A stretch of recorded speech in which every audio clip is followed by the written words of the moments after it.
Sí, sí. Bueno, antes de empezar en la siguiente conferencia, vamos a leer lo que es el disclaimer. El disclaimer es que al ingresar al presente evento de la 10ª Feria Internacional, los participantes entienden y aceptan que sus datos personales e imagen podrán ser divulgados por la Universidad de Monterrey para los fines aquí descritos. La sesión será grabada y almacenada para conformar un repositorio que servirá para futura consulta y referencia de la Universidad de Monterrey, y también podrá ser difundida por la misma para fines administrativos y otros relacionados con la promoción y capacitación por parte de la universidad. El acceso al material y contenido del presente evento no implica una licencia gratuita para su uso, por lo que deberán respetarse en todo momento los derechos de autor. La información compartida no podrá ser transmitida, grabada ni divulgada en ninguna forma a ningún tercero. Las opiniones aquí expresadas en esta sesión son responsabilidad de cada participante y se solicita realizar este intercambio de ideas y opiniones con tolerancia y respeto. Buenos días tengan todos ustedes. A nombre de la Universidad de Monterrey, les doy la más cordial bienvenida a esta conferencia que se realiza en el marco de la 10ª Feria Internacional UDEM, China 2020. En esta ocasión tenemos la oportunidad de compartir el tema La música en la cultura china, el cual será presentada por Arnoldo Nerio. Les voy a leer una pequeña semblanza de Arnoldo. Arnoldo Nerio finalizó sus estudios en Historia y Teoría de la Musicología, con grado de maestría por la Universidad Jagiellona en la ciudad de Cracovia, Polonia. A su regreso a Monterrey en 1992, fue encargado de transformar la estación pública 102.1 de FM, Radio Nuevo León, en una emisora de música clásica y programas culturales. Desde ahí creó y gestionó temporadas de conciertos de música de cámara, como Conciertos de Verano de Radio Nuevo León y Primavera Musical de Radio Nuevo León, con artistas de alcance local, nacional e internacional. Y como productor y locutor, condujo programas de música clásica en Radio Nuevo León hasta el año 2006. De 1994 a 1995 fue director de Artes Musicales en la Subsecretaría de Cultura de Nuevo León. Ha sido coordinador general de la Orquesta Sinfónica de la Universidad Autónoma de Nuevo León y posteriormente trabajó como gerente del proyecto Ópera Metropolitana. Como docente, se ha desempeñado en diversas instituciones como la Facultad de Música de la Universidad Autónoma de Nuevo León, la Escuela Superior de Música y Danza de Monterrey y la Universidad de Monterrey. De 2003 a 2006, colaboró como secretario académico de música en la Escuela Superior de Música y Danza de Monterrey. A partir del 2006, trabaja como director del Departamento de Difusión Cultural de la UDEM. Es autor del capítulo La música en la Catedral de Monterrey, en la publicación La Catedral Metropolitana de Monterrey, auspiciada por la Arquidiócesis de Monterrey y la UDEM. En Radio UDEM conduce el programa de entrevistas Microcosmos, Diálogos con la Cultura y participa en la programación de domingos de concierto en Radio UDEM. Ha sido uno de los representantes del gremio de música Anteconarte y actualmente forma parte de diversos consejos culturales.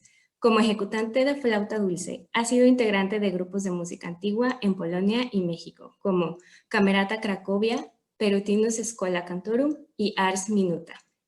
Muchas gracias y a continuación daremos inicio a nuestra conferencia. Bienvenidos. Muchas gracias, Gaby. Gracias por la presentación y bienvenidos todos quienes se registraron para este webinar, para esta charla que les comento, pues va a ser trataré de que sea una charla lo suficientemente ágil para no agobiarnos con demasiados tecnicismos musicales y estas cosas, sino más bien de una forma pues más amable, tratar de conocer un poco acerca de este tremendo y maravilloso mundo de más de 8,000 años de música china. Es una cultura musical realmente muy antigua y hay investigación, por supuesto, pero en la literatura que he estado consultando siempre se comenta que falta mucho más todavía por investigar, particularmente en temas específicos, porque es demasiado lo que hay que valorar todavía. Se han encontrado vestigios arqueológicos, se han encontrado escritos, por supuesto, donde se menciona la música y cómo se utilizaba. Entonces, de esto vamos a hablar durante la siguiente hora y 15. Y les voy a compartir también en algún momento, cuando empecemos a hablar de instrumentos musicales, algunos enlaces con ejemplos para que podamos tener ese acercamiento. Creo que esa es la parte más divertida, la parte organológica, conocer esos instrumentos tan exóticos para nosotros, pero que tienen realmente una tradición milenaria en la mayor parte de los casos y son muy interesantes, muchos de ellos originales de la cultura china. Me voy a permitir compartir mi pantalla. Tengo una presentación que quiero estar mostrando. Entonces, aquí está. Y la voy a poner en modo pantalla completa. Espero que todos estén viendo. Y bueno, pues el tema es la música en la cultura china, sus orígenes, su significado, su evolución y sus instrumentos. Y quiero comenzar comentando, bueno, primero quiero decirles que si ustedes quieren hacer uso del chat y hacer alguna pregunta en la medida en que un servidor pueda contestarla, con mucho gusto, porque mis estudios tuvieron que ver mucho con historia y teoría de la música occidental, pero tengo mucho interés por la música étnica, por la música tradicional de muchos países del mundo, y la cultura china, pues realmente me parece muy apasionante. No puedo decir que sea un especialista en eso de ninguna forma, pero sí me he puesto a investigar bastante porque me llama mucho la atención muchos aspectos, sobre todo de tipo estético y de tipo de la cosmovisión de los chinos con respecto a la música. Primero que nada, les quiero contar acerca de los orígenes. Y como en muchas culturas del mundo, es posible que la música en China haya iniciado como una combinación de canto, de danza y de música, y por supuesto con connotaciones muy rituales. Sabemos que eso también ha ocurrido en otras culturas, incluso en culturas mesoamericanas. Recordemos que entre los aztecas y otras culturas mesoamericanas, todo estaba junto. La danza, el canto, el teatro, la música eran parte de la ritualidad religiosa. Sabemos que se usaban instrumentos musicales desde el Neolítico. Imagínense ustedes, estamos hablando de cerca de 9,000 años a partir de nuestra fecha, 9,000 años atrás.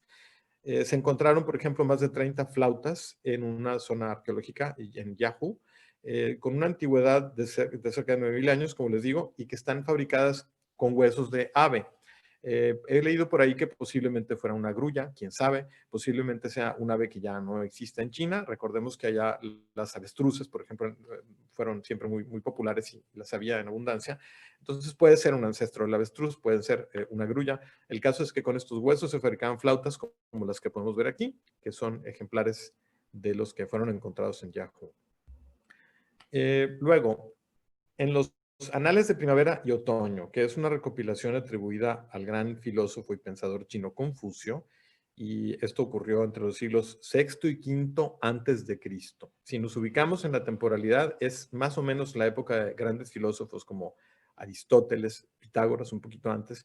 Ahí, en esos Anales de Primavera y Otoño, Confucio vivió en esa época, existen descripciones muy vívidas de algunos eventos de tipo social en donde el canto y la danza están muy presentes. En esta fuente literaria y en otras también se mencionan instrumentos de música. Ahora, cabe aclarar que Confucio hace referencia en esos anales a cosas que pasaron más de 500 años atrás de su propio punto en la historia, lo cual significa que había ya una tradición muy fuerte. ¿Qué significa la música o qué ha significado en la cultura antigua china? Pues forma parte de la cosmovisión de este país, de esta cultura, sobre todo si entendemos que la naturaleza y el mundo de lo espiritual, o sea, el ser humano, la naturaleza que lo circunda y la espiritualidad se concebían como una sola entidad que pues se expresaba en conceptos como el balance, la armonía y la resonancia. Y si pensamos un poco en la música, estos conceptos de balance, armonía y resonancia, por lo menos en Occidente, han estado siempre como muy presentes. Les son inherentes a la música. Entonces, la visión de los chinos desde mucho tiempo atrás era como muy holística. No había una gran separación entre el mundo de lo natural y el mundo de lo espiritual y el mundo interno del ser humano. Entonces, hay una correspondencia. Disciplinas como la medicina tradicional china se basan precisamente en este tipo de resonancia que hay entre el mundo externo y lo interno. Entonces, la música, nos podemos explicar por ahí, tenía una importancia muy grande porque resultaba ser una metáfora, una como metáfora maestra, ¿verdad? Si en la música tenemos esto, eso corresponde a estas cosas en el ser humano.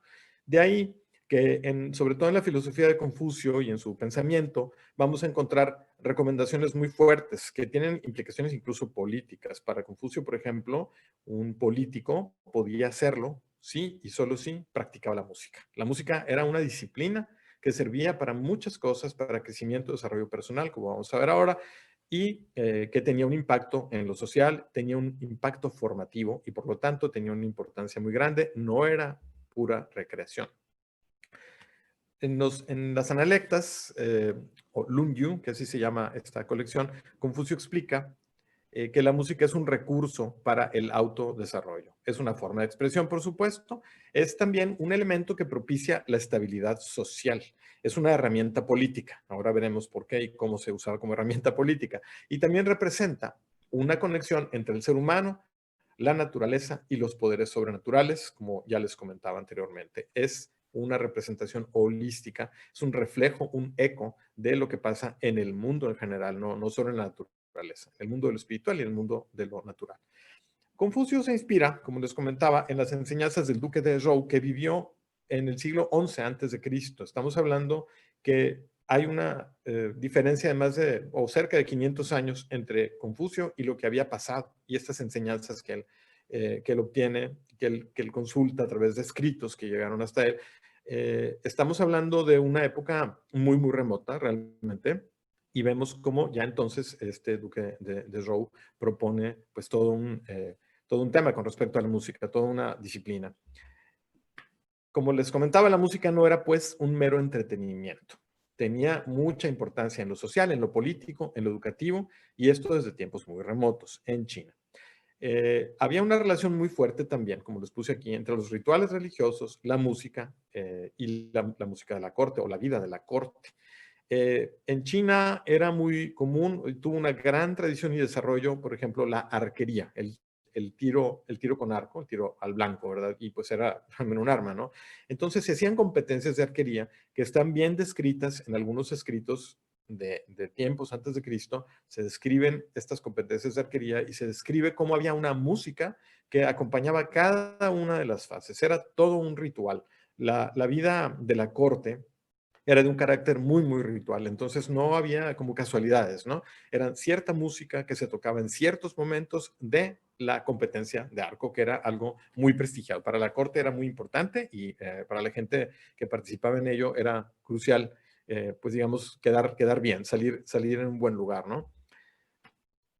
Otro aspecto que nos habla acerca de la importancia política que tenía la música para la antigua China es que los funcionarios en las cortes podían tener un ensamble musical y un ensamble de danza incluso. Sin embargo, había reglas, había muchas reglas para poder tener una orquesta, un ensamble instrumental.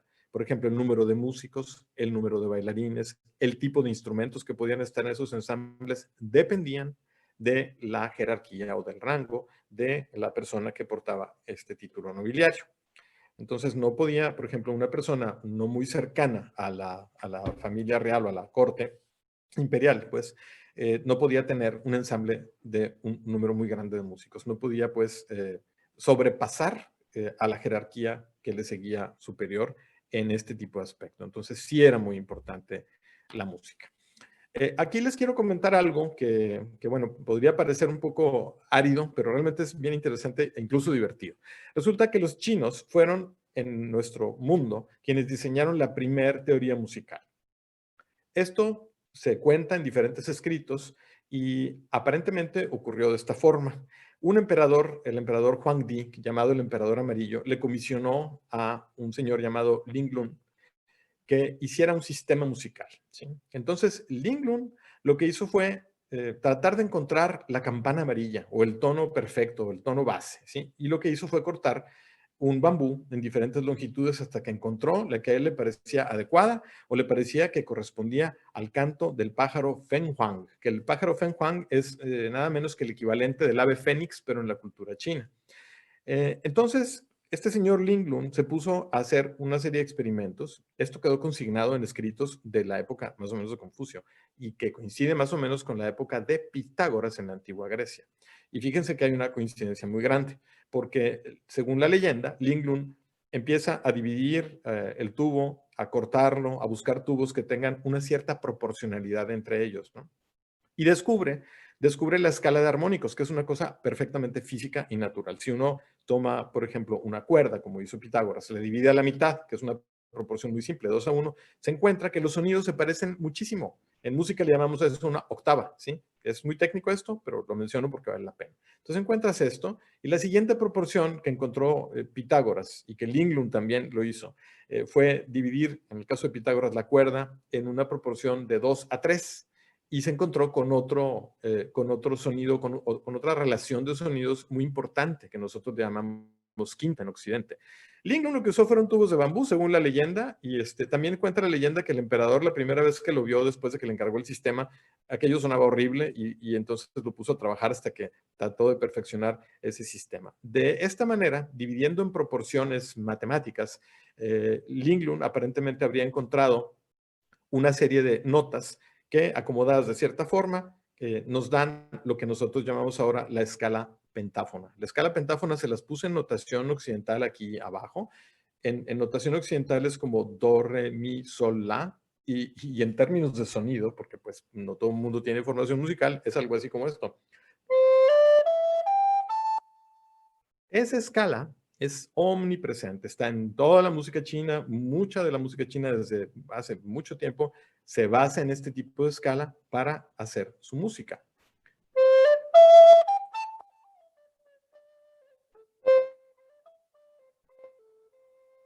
De inmediato suena como chinesco cuando usamos una escala pentafónica como esta o pentáfona. Y bueno, eso es interesante saberlo porque luego se han puesto a analizar los historiadores qué fue lo que pasó y por qué Linglund escogió 5 sonidos y no todos los 12 que se pueden derivar utilizando las proporciones. Bueno, pues sí lo hizo, los derivó, pero se dio cuenta, igual que Pitágoras, que había un momento en que los sonidos empezaban a quedar muy desafinados. Los que debían sonar muy semejante o consonantes no estaban bien. Y eso tiene que ver con la naturaleza, simplemente es algo físico. En Europa, para encontrar lo que llamamos ahora el temperamento igual, que es como está afinado un piano, nos tardamos varios siglos, desde Pitágoras yo creo que hasta el siglo XVIII. Bueno, los chinos también.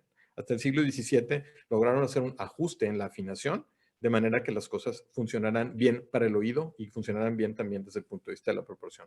Ok, basta de esta árida teoría, pero vale la pena saber que los chinos inventaron la primera teoría musical y fue una cosa más o menos compleja.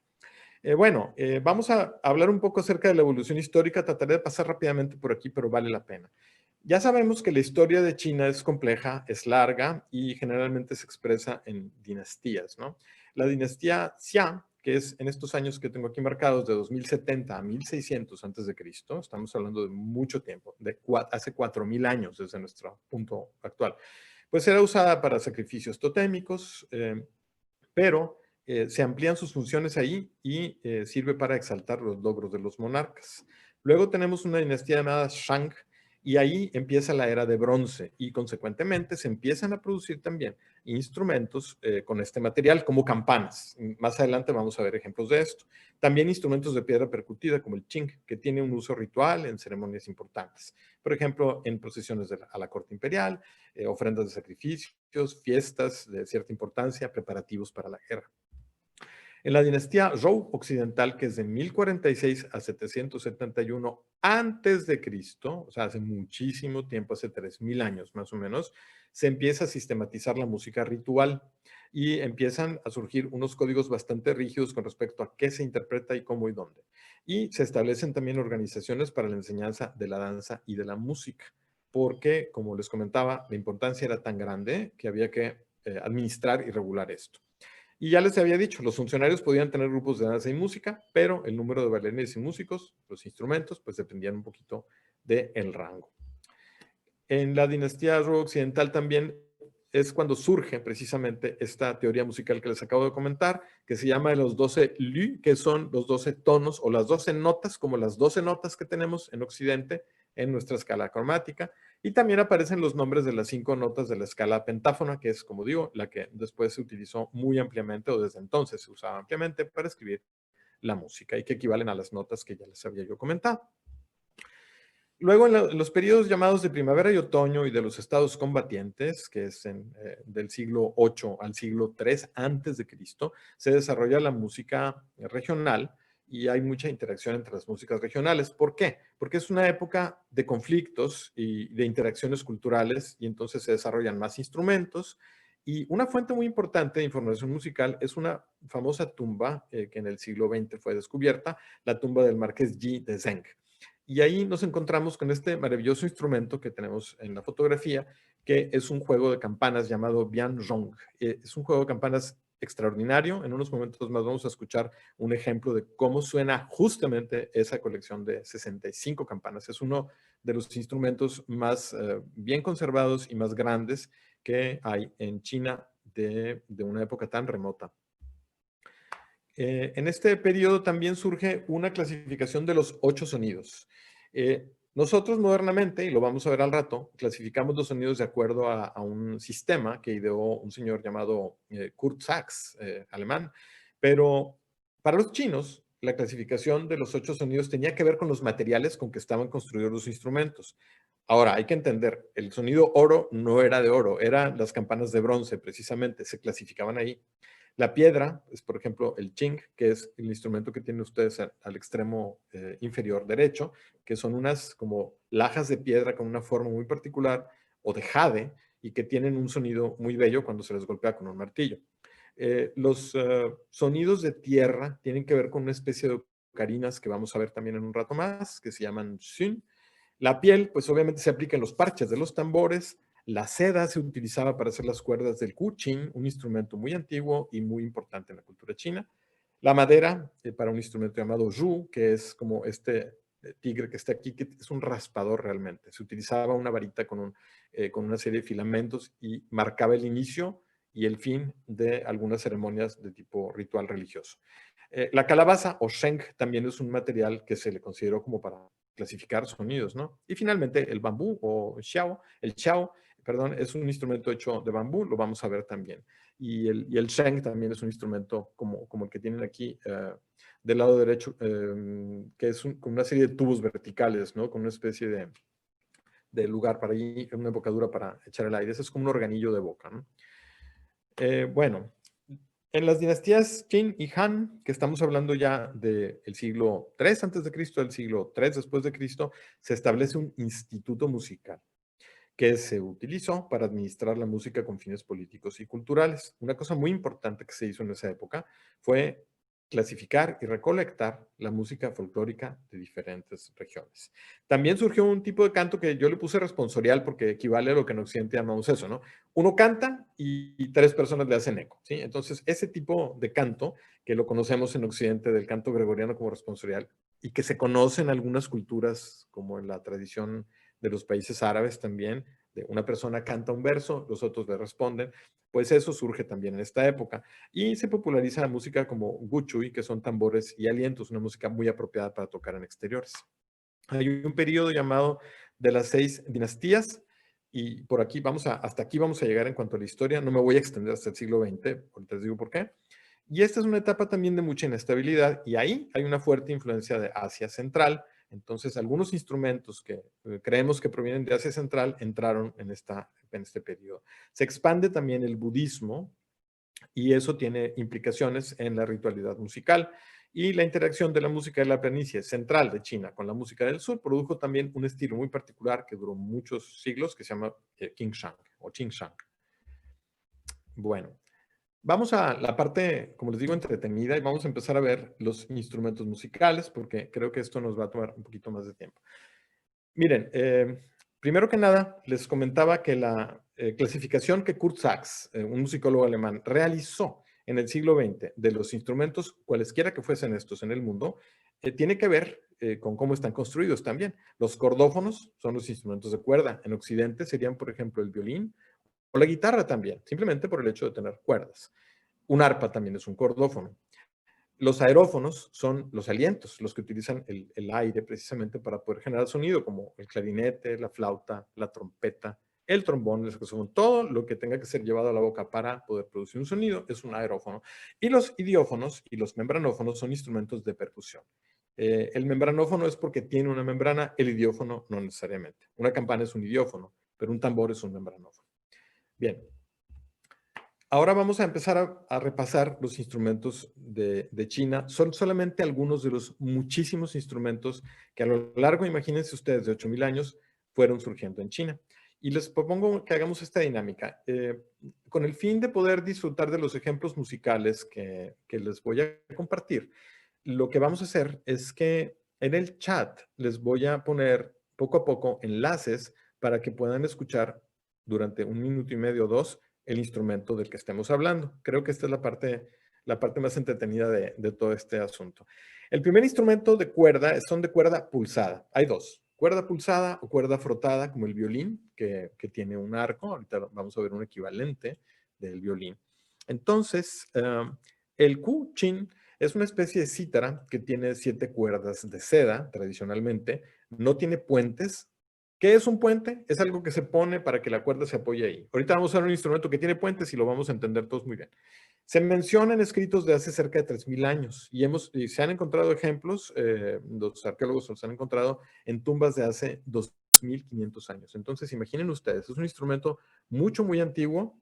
Yo creo que en Occidente tenemos poco de esa época, de 2,500 años, poco en cuanto a la música.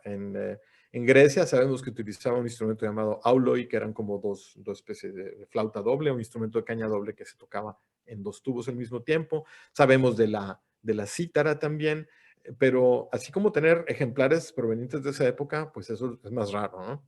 Vamos a escuchar un ejemplo, les voy a poner aquí, si me permiten un momento, voy a ponerles en el chat un enlace para que podamos escuchar el Q-chin.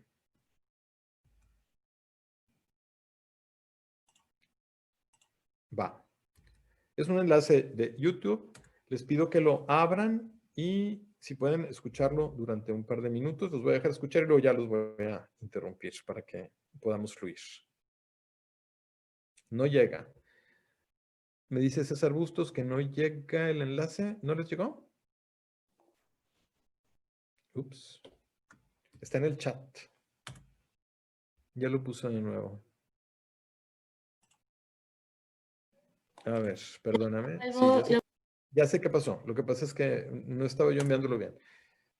Debe decir attendees. Ya está, perfecto. Bien, pues adelante.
Bueno, como se pueden ustedes dar cuenta en esta interpretación, el músico, que ahorita les voy a comentar de él porque es muy interesante, es un señor que se llama Chen Leiji y él hace uso de diferentes técnicas. Al principio toca lo que llamamos en música armónicos. Pone una mano suavemente sobre ciertos puntos de las cuerdas y con la otra pulsa y se oye un sonido como una campanita, ¿no?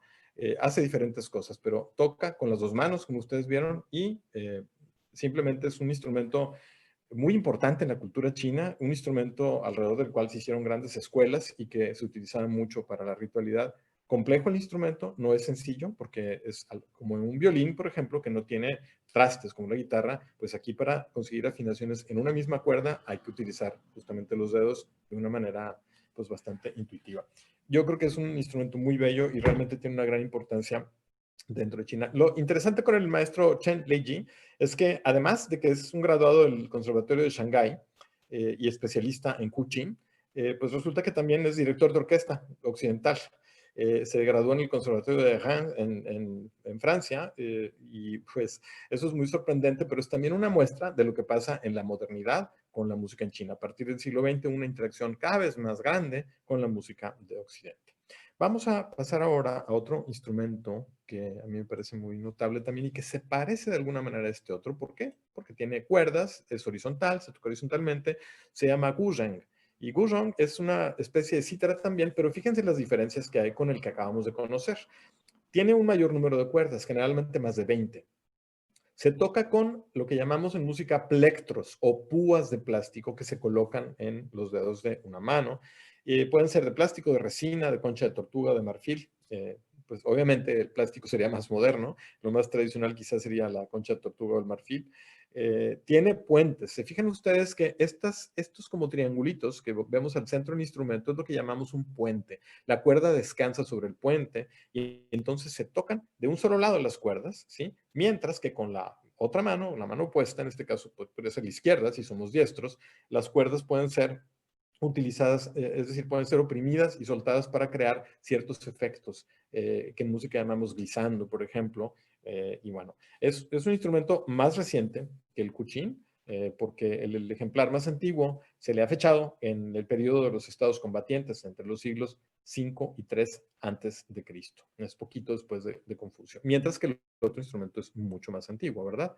Vamos a poner ahora un ejemplo de este instrumento guzheng que tengo por aquí. Es una pieza que se llama Agua que, Agua que corre de la alta montaña, sería como la traducción. Y bueno, esos títulos nos hablan mucho justamente acerca de esa conexión entre la naturaleza y la música que para los chinos era importante. Los dejo escuchar un momento esto.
Bueno, creo que en este ejemplo podemos ver con muchísima claridad cómo la intérprete está utilizando su mano derecha con unos plectros o púas, como las que se usan a veces para la guitarra, ¿no? En el dedo pulgar. Si alguien ha visto eso o toca la guitarra, sabrá que de pronto se usa una uña, que le llaman también, ¿no? De resina o de plástico. Bueno, ella tiene estos plectros en su mano derecha, pero vean cómo con la izquierda hace precisamente este tipo de juegos para poder hacer glissando, que llamamos eso en música, un arrastramiento de notas, ¿no? En una misma cuerda. Y bueno, pues como vemos es un instrumento de cierta complejidad, tampoco es una cosa sencilla, y prevalece, eso ya para quien lo alcance a escuchar, la escala pentafónica. Sí, la escala pentáfona o pentatónica está muy presente en esta música en particular que escuchamos ahora. Vamos a pasar a otro instrumento de la cultura china, perdón. Sí, es el pipa, es el último de los instrumentos de cuerda pulsada que les voy a mostrar el día de hoy. Esto es una especie de laúd. Para quien se lo pregunte, el laúd es un instrumento de origen arábigo, pero que en Occidente tuvo una gran fama y utilización a partir de la Edad Media y particularmente en el Renacimiento, desde el siglo XV hasta el XVII, quizás XVIII. El laúd fue muy utilizado, pero particularmente en el Renacimiento se lo usó. Bueno, tiene una forma muy particular. Ahorita vamos a ver una grabación donde vamos a poder apreciar mejor esta forma, como de media pera, igual que el laúd occidental, pero solo tiene 4 cuerdas y aparece ya mencionado en textos del siglo II antes de Cristo. Bueno, estas cuerdas se tocaban inicialmente con un plectro o púa, aunque actualmente algunos intérpretes están utilizando las uñas de sus dedos para tocar. Es un instrumento muy conocido y muy popular en China, muy característico de la cultura china también. Y tengo por aquí para ustedes un ejemplo con una pieza de mucha bravura que se llama La Emboscada, con una intérprete, Liu Fang, que empezó a estudiar ese instrumento a los 6 años de edad y cuando tenía 9 años apenas dio su primer concierto. Y por supuesto ha ganado numerosos premios provinciales, nacionales. Se graduó del Conservatorio de Shanghái, también estudió el guzheng, el que acabamos de escuchar, y se fue a vivir a Canadá en 1996. Vamos a compartir ahora este enlace para que puedan ustedes conocer directamente el sonido del pipa. Por aquí César me pregunta, dice la pipa o el laúd en el tai chi se dice tañer el laúd por esa asociación. ¿Por qué se dice tañer? Es una buena pregunta. Es un verbo español muy antiguo, ¿sí? Lo vemos mucho en la literatura antigua española. Tañer es lo mismo que tocar, ¿sí? Simplemente es un término un poquito arcaico. Bueno, va para allá el enlace para que puedan ustedes ver el ejemplo de una ejecución de pipa.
Y bueno, la mujer es una virtuosa, como pueden ver, y no es precisamente una música muy dulce, lo que pues, se llama la emboscada, ¿no? Entonces habla de una situación de batalla, pero nos permite un ejemplo como este apreciar las posibilidades del instrumento llamado pipa, que seguramente también es utilizado de una forma un poco más poética, tranquila, pero aquí podemos ver que es una persona con un gran talento, este artista, Liu Fang, y podemos percibir ese sonido del laúd, perdón, del pipa, que es diferente al de una guitarra, al de un laúd, es muy característico el pipa de China.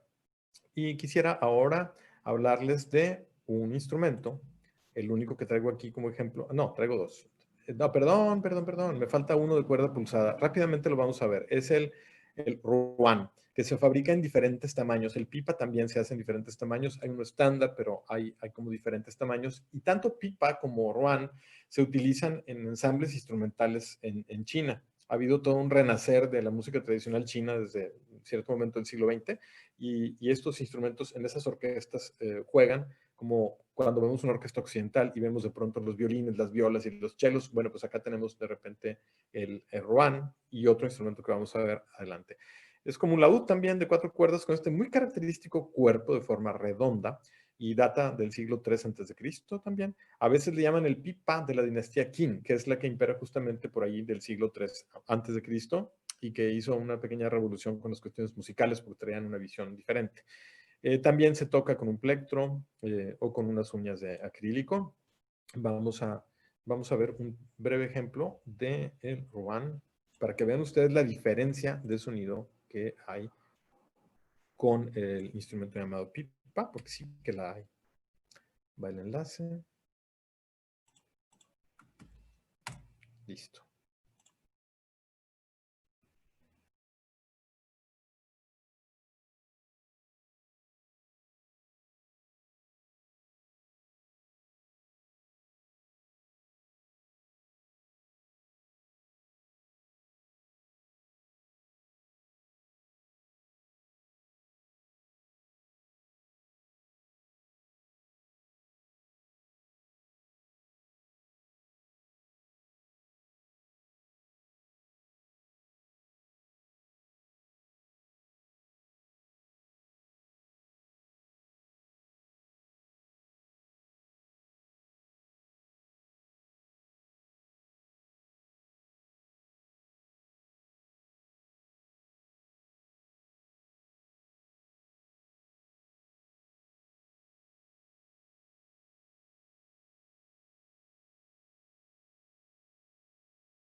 Ok, perdón.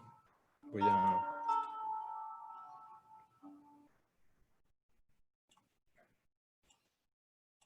Bueno, ya está silenciado Harry Liu, que es muy interesante lo que hace este hombre. Es un joven estudiante de Berklee College of Music, que ya de por sí eso es un síntoma de una interculturalidad muy grande, pero él es chino, de origen chino, y por eso crea esta suite para Ruan. A la pregunta de si pertenece a alguna minoría étnica, realmente, César, no lo sé. No lo sé. En la historia del Ruan encontramos desde mucho tiempo atrás menciones del instrumento, ¿sí? Desde tiene una historia de 2000 años, más de 2000 años, entonces posiblemente sea muy paralela a la historia al pipa, pero en ningún lado encontré si pertenece a alguna minoría étnica, que de pronto sí hay instrumentos que están relacionados con minorías étnicas en China. No necesariamente este sería el caso.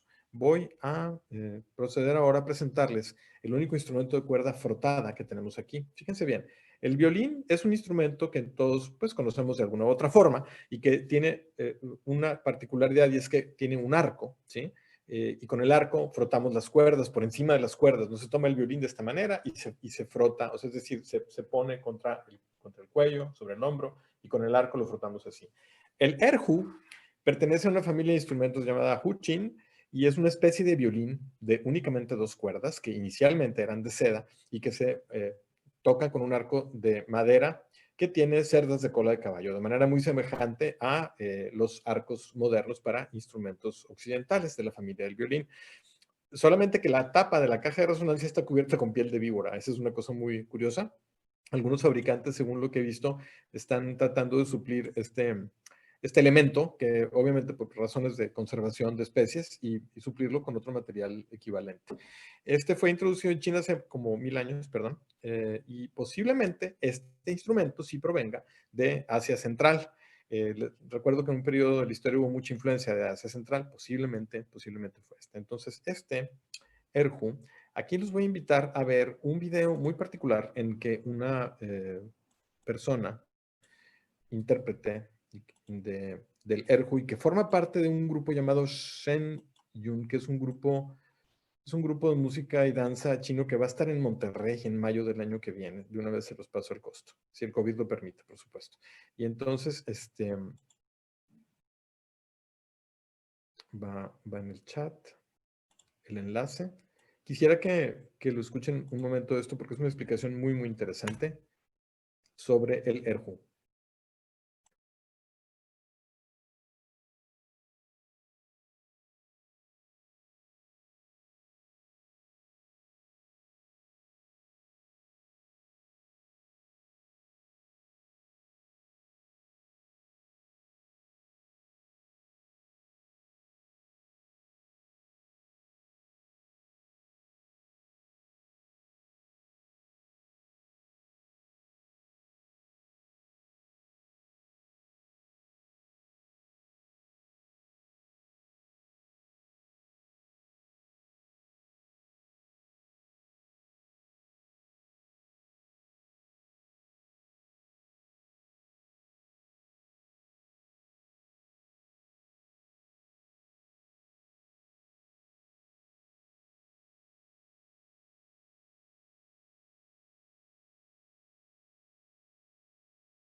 Bueno, ya tienen el enlace si acaso desean después escuchar completo el video con esta intérprete del erhu.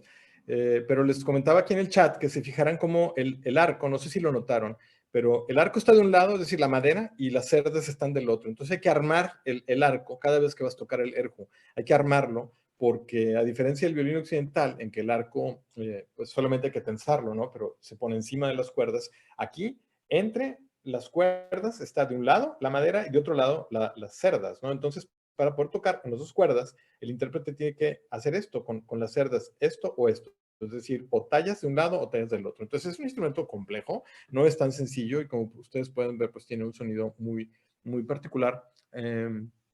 Y es un instrumento bastante popular. Bueno, tenemos otro. Vamos a pasar ahora a los instrumentos de percusión rápidamente para que no nos gane el tiempo, porque sí quisiera mostrarles hasta los de aliento, pero vamos bien.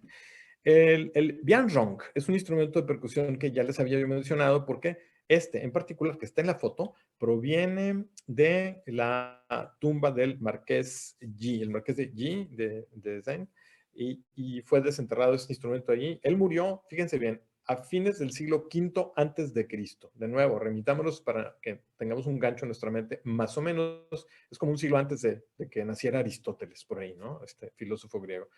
Entonces, es un instrumento muy antiguo, tiene 65 campanas, se considera uno de los instrumentos más completos y grandes que se han podido rescatar de la antigüedad. Está formado por estas campanas de bronce que les comentaba, que están afinadas y se tocan con un mazo de madera. Generalmente hay varios ejecutantes tocando al mismo tiempo para hacer lo que llamamos en Occidente música polifónica. Se usaba mucho en la música de la corte, en rituales religiosos. Es muy interesante el instrumento y lo más interesante es que se le pueda tocar, porque a pesar de ser un instrumento tan antiguo, sí se le puede tocar. Hay intérpretes que lo hacen. Entonces, les voy a compartir ahora una grabación de este maravilloso instrumento, el bianzhong, que creo yo que produce un efecto muy particular y podemos imaginarnos con esto cómo sería en aquella época, en que seguramente la gente tiene una sensibilidad distinta, cómo sería la percepción de esta música.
Como pueden ustedes imaginar, se requiere de una gran coordinación para poder interpretar de la manera en que en este video lo estamos escuchando. Sí, porque cada quien tiene que tener mucha conciencia de dónde va cada nota, dónde va, cuál campana hay que tocar en qué momento. No es algo sencillo. Entonces, no solamente el instrumento es impresionante, sino también los ejecutantes son impresionantes porque tienen una gran coordinación para hacer música con él. Y qué maravilla que se haya conservado después de tanto tiempo el instrumento tan completo y además, según lo que he alcanzado a leer, con un sistema de afinación que es sorprendente también, ¿sí? O sea, la manera en que está afinado el instrumento responde a la teoría musical que los chinos desarrollaron y realmente y tiene cierta equivalencia y cercanía con algunas partes del pensamiento musical occidental, lo cual pues no deja de sorprender. Ahora, en cuanto a los instrumentos de percusión, vamos a mencionar aquí solamente tres. Hay muchos, les repito, hay muchos instrumentos en China en general, en la tradición musical, pero solo algunos les estoy mostrando aquí para tener como una idea auditiva y visual de ellos, ¿no? Por ejemplo, el dagu o gran tambor, el gong, que siempre lo tenemos muy asociado a China, que se llama luo. Y un juego de gongs ya recibe el nombre de yun luo, Entonces, de aquí, de todo esto, a mí me gustaría participarles únicamente un video relacionado con el gong, porque me parece muy sorprendente. Tengo otros ejemplos, pero pienso que con esto nos damos una buena idea. Entonces, les voy a poner aquí el enlace y los invito a que veamos un minuto y medio, algo así, de esto.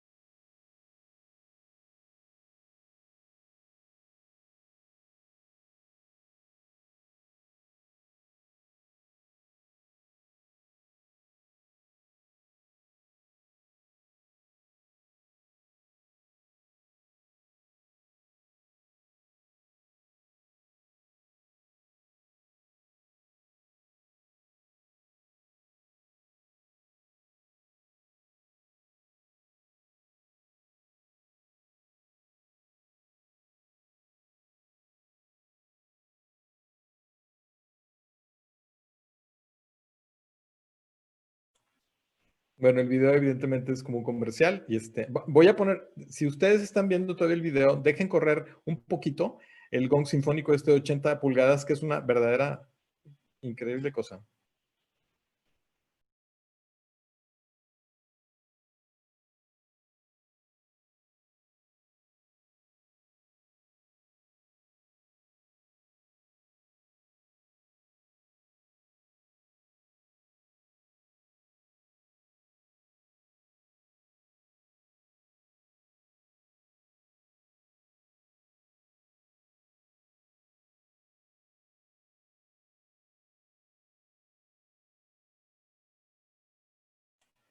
Espero que hayan podido escuchar el video que seguía, uno que dice Paste 80, Symphonic Gong de 80 pulgadas.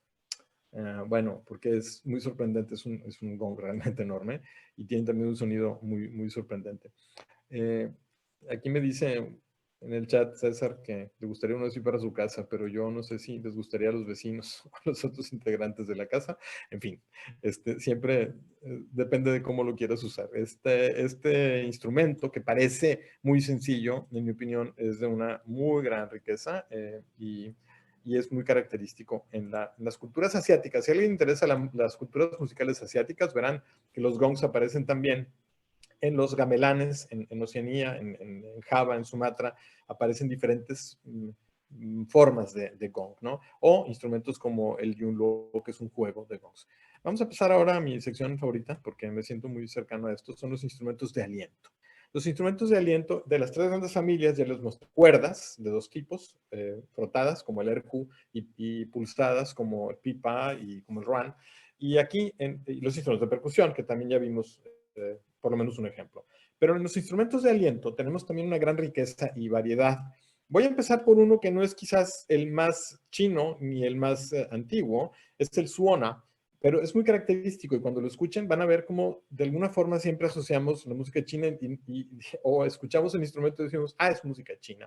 Pero realmente el suona es un instrumento que posiblemente se originara fuera de China, posiblemente en Asia Central o incluso en las culturas árabes, porque existen la zurna, que es un instrumento, o sorna también, que es lo mismo, ¿no? O el pic, que es también un instrumento que tiene cañas dobles, porque de eso se trata aquí, por eso produce esa clase de sonido. No me voy a meter en tecnicismo, simplemente es bueno, puedo meterme un poco, porque aquí tengo una caña doble a mano de un instrumento que no es chino, pero esto es una especie de caña doble, ¿sí fijan? ¿Sí?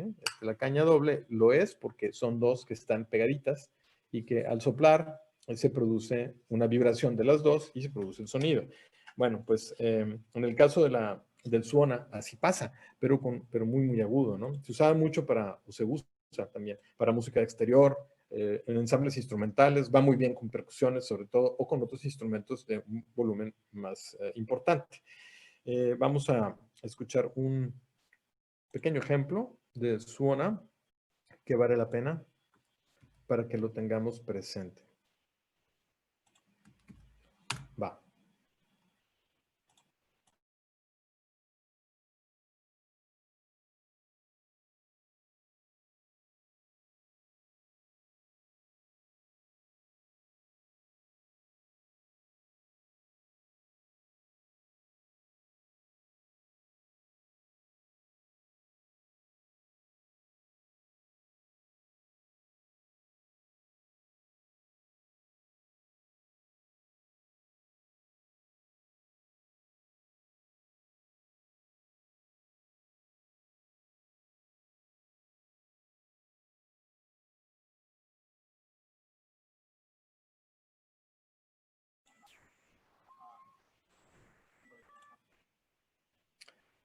Bueno, hay una explicación también ahí, si ustedes quieren verla más tarde. No es precisamente un instrumento que yo les digo, ok, vamos a quedarnos escuchándolo porque no es, digamos, tan poético, por llamarlo de alguna manera, pero es un instrumento muy importante. Fíjense bien cómo está hecho, aunque parezca otra cosa, de madera, en este caso parece ébano, el de la foto que les puse aquí, con aplicaciones de metal, como la parte de esta trompeta que tiene hacia el final, ¿verdad? Y tiene también pues las cañas dobles allá arriba, ¿no? Y bueno, este instrumento lo asociamos mucho con la música china, pero hay que asociarlo más, yo creo, con la música en general de Medio Oriente y de la parte central de Asia, porque ahí se utiliza muchísimo. Vamos a ver otro caso, el instrumento llamado sheng. Este me encanta. El sheng es un instrumento eh, como un organillo, ¿sí? Y es muy antiguo en China. De hace 3000 años han llegado ejemplares de sheng. Está hecho por tubos verticales que tienen unas lengüetas libres. Si ustedes conocen la armónica, el instrumento que se llama armónica, o el acordeón de botones, tiene por dentro unas lengüetas de metal, que son las que vibran y producen el sonido. Entonces, este por dentro tiene también esas lengüetas, que le llamamos lengüeta libre. Y es un instrumento que produce evidentemente varios sonidos al mismo tiempo y muy frecuentemente se utiliza para acompañar al instrumento que ya conocimos, el suona, o a una flauta que vamos a ver en un momento más que se llama dizu. Vamos a ver un ejemplo de este instrumento llamado sheng.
Como pudieron apreciar en esta grabación, el intérprete primero lo utiliza de manera melódica el instrumento, no toca muchas notas al mismo tiempo, pero luego le da un uso bastante polifónico y hace como un acompañamiento y lo enriquece rítmicamente.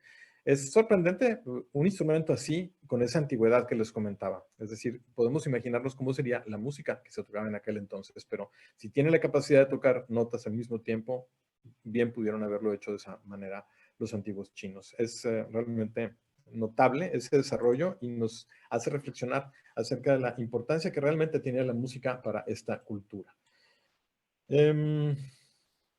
Tenemos aquí ahora el caso de un instrumento llamado dizu. Dizu, que se escribe dizu, creo que se pronuncia, no me hagan tanto caso. Es una flauta de bambú. Es uno de los instrumentos más antiguos que conoce la humanidad en general, porque flautas de bambú hay en la India. Yo les puedo mostrar, por ejemplo, ejemplos de flautas de bambú de la India, como esto que tengo aquí. Esta es una flauta de la India, pero el dizu es una flauta hecha de bambú, esta también, pero es un poquito diferente. Y aquí viene lo interesante del dizu. El dizu tiene un sonido muy característico que se lo imprime una membrana de junco muy delgadita que se le pone en el segundo de los hoyos a partir del hoyo por donde se sopla el instrumento. Les voy a mostrar el ejemplar que tengo yo aquí. Ustedes pueden ver aquí, este hoyo es para producir el sonido. Sin embargo, este orificio que está acá, si ustedes se dan cuenta, está cubierto. Está cubierto por una membrana muy delgada de junco, ¿sí? Y entonces vibra y produce un sonido muy característico, un zumbido. Estos hoyos pues ya están destapados. El sonido del dizu entonces es muy zumbante.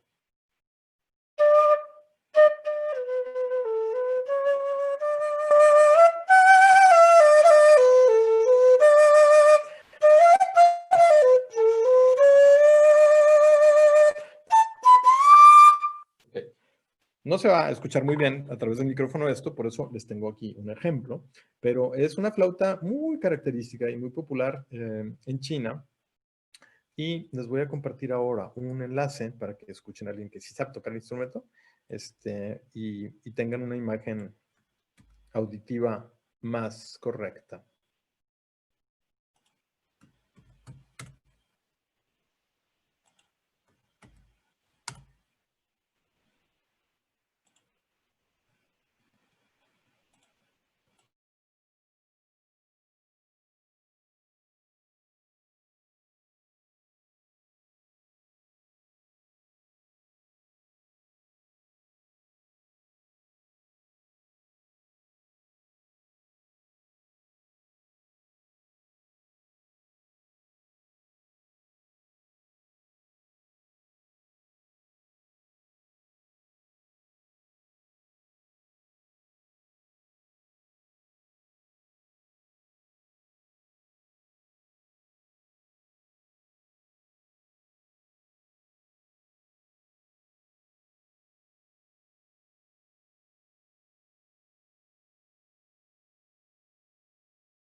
Bueno, pues es un pequeño ejemplo que ustedes pueden terminar de ver posteriormente de cómo suena el dizu, esta flauta de bambú originaria de China y de una gran antigüedad, y es un instrumento relativamente económico y fácil de construir y que por lo tanto pues tiene una popularidad que es creciente. Cada vez más gente toca el dizu, cada vez más gente lo ejecuta. Vamos a pasar a ver otro instrumento. Ya casi estamos por terminar porque ya quedan pocos instrumentos. Queda el xiao. El xiao es una flauta de bambú también, pero que se toca de manera vertical. Ustedes pueden ver que puse aquí unas fotos, una foto más bien, con 3 ejemplares de xiao o dong xiao, que a veces se llama así. Es un instrumento muy antiguo, es el más antiguo que se conoce. Perdón, no, es muy antiguo y el más antiguo que se conoce, el ejemplar más viejo, está hecho de un hueso de ave y data de aproximadamente 6.000 años antes de Cristo. Entonces es del neolítico, es un instrumento súper, súper antiguo. El xiao tiene un tono muy dulce y muy suave y aparentemente era preferido por los poetas. Y se dice que su tono se asemeja a la dulzura del canto del Fen Huang o del equivalente del ave fénix. Nota, el ave fénix de la cultura occidental no tiene nada que ver con el Fen Huang.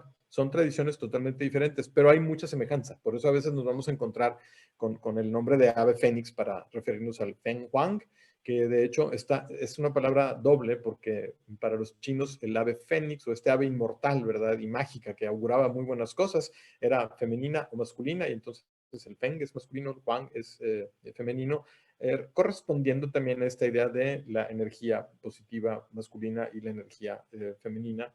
Entonces, Yin-Yang está relacionado con esto. Y se le considera por algunos como el rey de las flautas chinas. El xiao es un instrumento muy largo, entonces no va a caber aquí en la pantalla si les muestro este que está aquí, pero les quiero hacer ver, por ejemplo, que tiene aquí una característica forma de U, así está cortado, ¿sí? Se utiliza el nodo del bambú que está tapando aquí y tiene una embocadura, o cómo le podemos llamar, una ranura aquí en forma de U, que podría ser en forma de V o podría estar abierta la flauta. Son diferentes variantes del xiao, que es un instrumento de una gran belleza y que, y como digo, según los antiguos chinos, se asemejaba su canto al del ave fénix, al Fen Huang. Vamos a escuchar un ejemplo de esta interesante flauta, que a mí personalmente me agrada mucho cómo suena. La pieza que les voy a compartir, que vamos a verla un momentito, es una música que describe el florecer del ciruelo. Nuevamente tenemos una referencia a la naturaleza y además está este video muy bien hecho porque hay ahí una animación que refleja lo que la música querría eventualmente decir.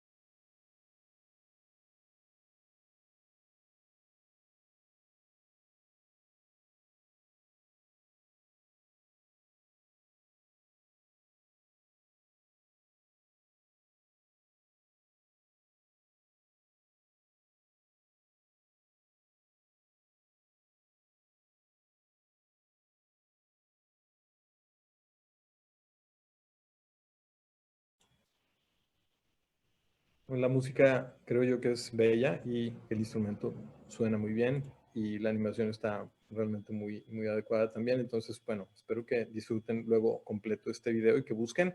Mi intención es que puedan buscar después más de este material, por eso tener los nombres aquí, de los instrumentos, conocerlos un poquito, es para conocer más de la música china a través de este tipo de actividad.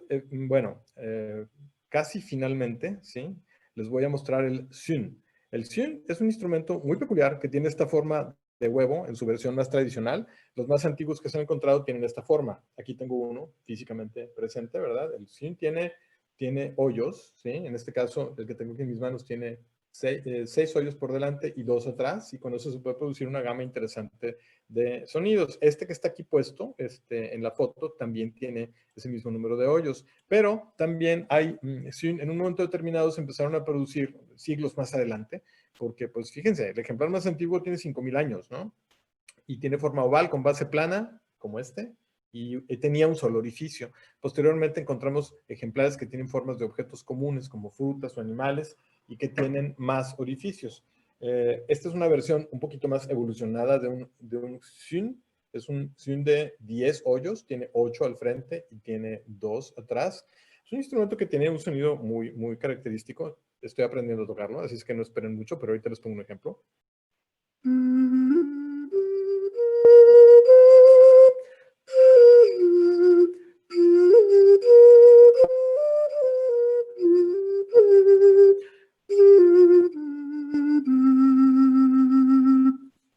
Es un instrumento que se parece a una ocarina, pero ojo, no es una ocarina, está hecho de barro, por eso es un instrumento que pertenecía a la categoría de instrumentos de sonidos de tierra, ¿sí? Tiene pues, una profundidad muy particular. Aquí César nos comenta que ya me di cuenta que él ha estado en China, que le regalaron un instrumento así, lo venden en las calles como souvenir. Qué bueno, eso es popularización de la cultura, es maravilloso. Espero que también hayas aprendido a tocarlo, porque pues hay que hacer eso también, ¿no? Les voy a mostrar un pequeño ejemplo de cómo se toca el xun. ¿Tengo el ejemplo? No tengo el ejemplo. Wow.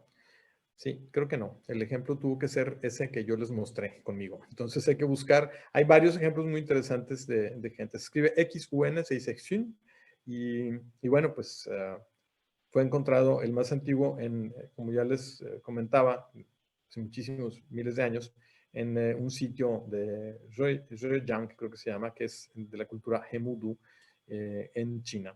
Y bueno, para concluir, también quiero mostrarles algo. Quiero mostrarles una serie de recursos, que compartírselos, se los voy a compartir en el chat. Y mostrarles un último instrumento que tengo aquí, del que no tengo un ejemplo grabado, pero que puede ser muy interesante. Primero, les voy a compartir algunos recursos interesantes para conocer más acerca de la música china.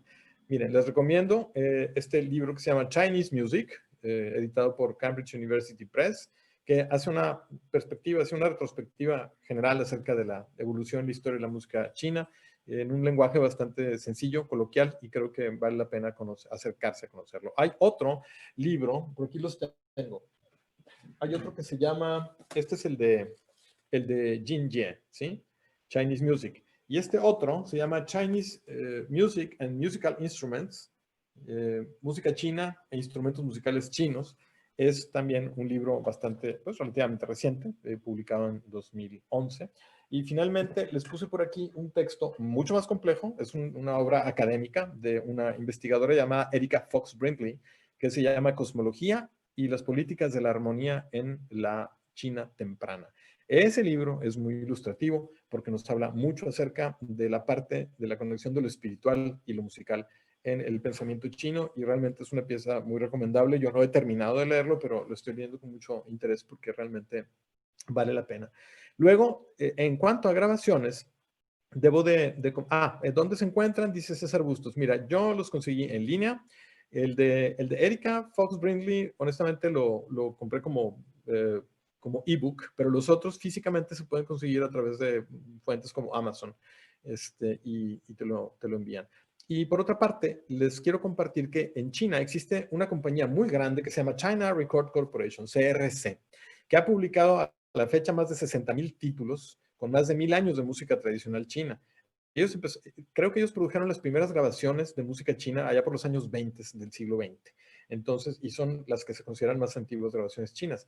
Pero realmente es una enorme riqueza en música tradicional, con grandes artistas, y para nuestra ventaja, y quienes usan Spotify, pueden hacer la búsqueda en Spotify que dice así como China Record Corporation y les van a salir un montón de enlaces a grabaciones de música tradicional china. Entonces creo que vale muchísimo la pena acercarse por esa vía a la sensación auditiva, ¿verdad? De la música muy bien ejecutada y pues una selección maravillosa que obviamente los chinos mismos han hecho, ¿verdad? Así es que creo que es una de las mejores fuentes.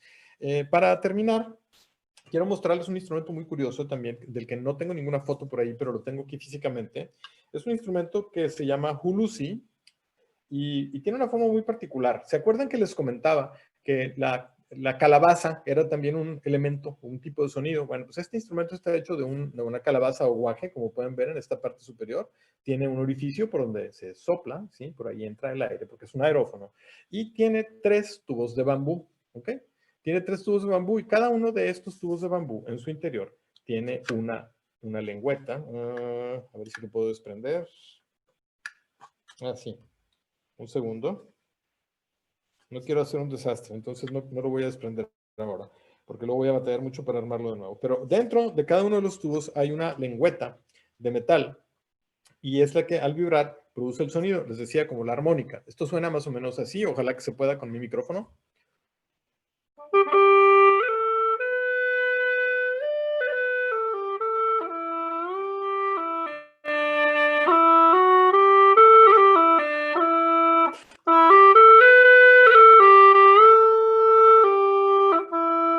¿No?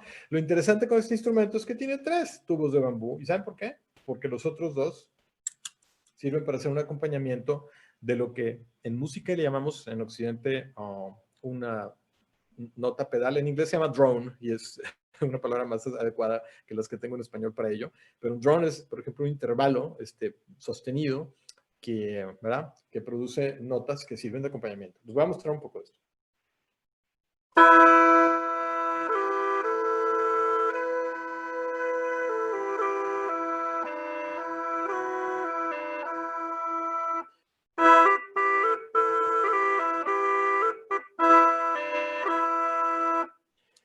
Bueno, estoy consciente de que a través del micrófono esto quizás no se escuche de la mejor manera posible por los imitadores que pone, pero les pongo el nombre del instrumento, hulusi, porque creo que vale la pena conocerlo un poquito más, este curioso instrumento chino hecho de calabaza. Bueno, pues con esto llegamos al final de esta charla que espero haya sido pues ilustrativa y de alguna utilidad para ustedes con el fin de conocer algo más acerca de la música tradicional china. Hay mucho más de qué hablar. Está la ópera china, de la que no mencioné nada, pero que tiene una tradición muy, muy grande y que en el siglo XX la ópera de Pekín fue la que se hizo más famosa. Y bueno, yo creo que habría otras cosas que hablar, pero esto fue una especie de introducción, una mera introducción a la música tradicional china. Muchísimas gracias por su asistencia. Muchas gracias, Arnoldo. No sé si alguien tenga alguna pregunta más. Digo, yo sé que se estuvieron resolviendo muchas dudas durante toda la charla, pero si alguien más tiene alguna otra duda. Encantado. Vamos a dar unos momentos, nada más por si alguien tiene alguna pregunta. ¿No? Ok. Bueno, Entonces, a nombre de la UDEM, agradecemos a Arnoldo Nerio por su contribución en este tema, que nos ayuda a conocer más acerca del país asiático. Como reconocimiento de su participación, hacemos entrega de un diploma virtual que voy a compartir aquí mismo. Perdón. Aquí está. Aquí está. En agradecimiento por su participación y todo lo que nos, ahora sí que nos compartiste. Y en el chat también van a poder van a encontrar un link para una encuesta. Entonces vamos a agradeceríamos que emiten su opinión llenando la evaluación electrónica de este evento, la cual será tomada en cuenta para mejorar la organización del mismo. Esperamos que este día siga siendo provechoso para todos y los invitamos a seguir participando en el resto de las actividades de la 10ª Feria Internacional UDEM. Muchas gracias. Muchas gracias, Gaby. Sí, ¿verdad? Se dice en chino, creo. Gracias a todos. Buen día. Gracias a todos. Que tengan buen día.